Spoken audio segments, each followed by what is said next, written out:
Time now for the latest world news from ITN, presented by Pamela Armstrong.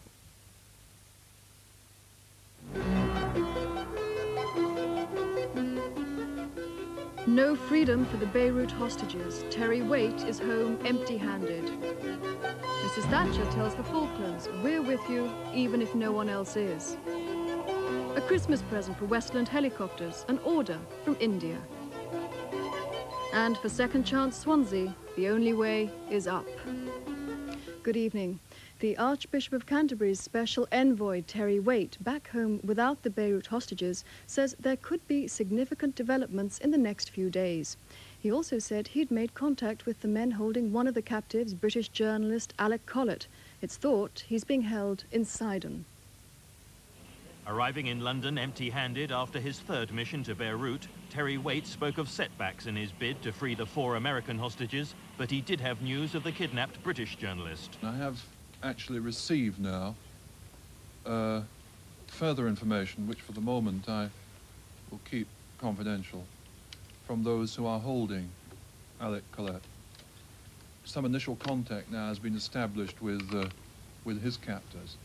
He said this video, released by the kidnappers last week, held clues suggesting Alec Collett is now being held in the Palestinian refugee camp of Ain el-Hilwi in Sidon by gunmen responsible for the act that sparked Israel's invasion of Lebanon, the shooting of the Israeli ambassador to London 3 years ago.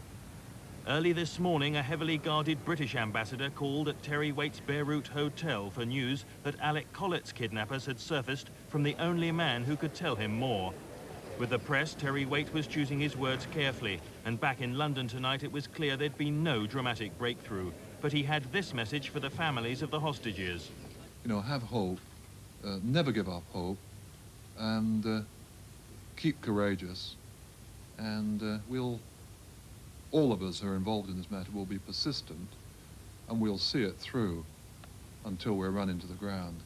Mrs. Thatcher has condemned Britain's allies for their lack of support over the Falkland Islands.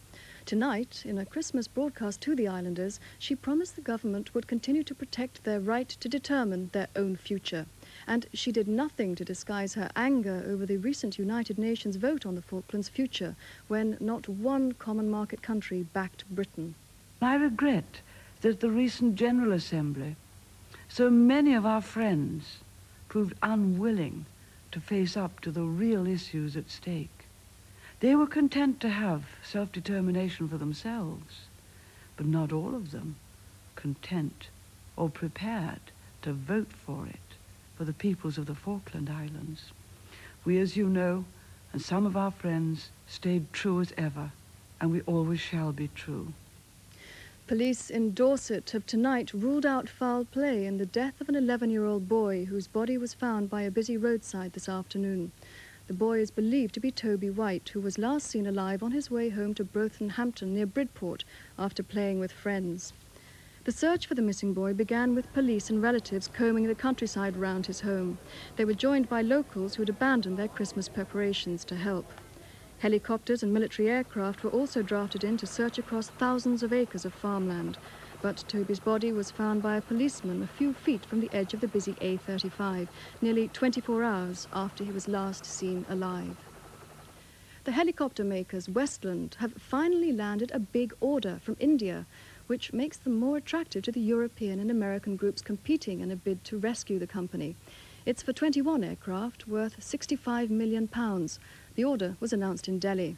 Westland say they've not had confirmation yet, but if it's true, they'll be delighted.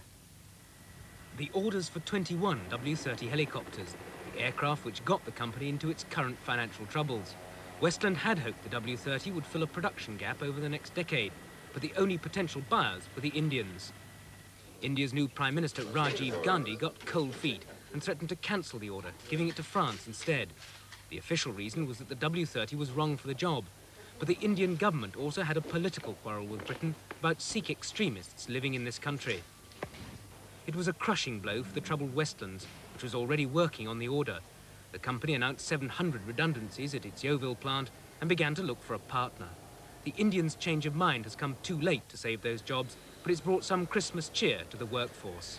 Immediate future will put people in work. Unfortunately, I think it's a little bit too late to I've put the redundancies, but it should secure the jobs of those people that are staying. I think probably it's given a bit of a lift to the workforce, because they'll say, well, now we've had this, is it going to make any difference in the future? I should think it would do. Westland's being cautious. It says it's not yet signed an agreement with the Indians. The announcement won't make any difference to the search for a partner. The battle between the Europeans and Americans over who gets control of Westland will continue. 6 more people have been killed in outbreaks of racial violence in South Africa. Police say 4 people, 1 white, 3 black, died in a riot at a gold mine west of Johannesburg. Another black was shot dead near Pretoria by a black policeman whose home was being petrol bombed, and a black councillor was burned to death in his car at Nyanga, near Cape Town.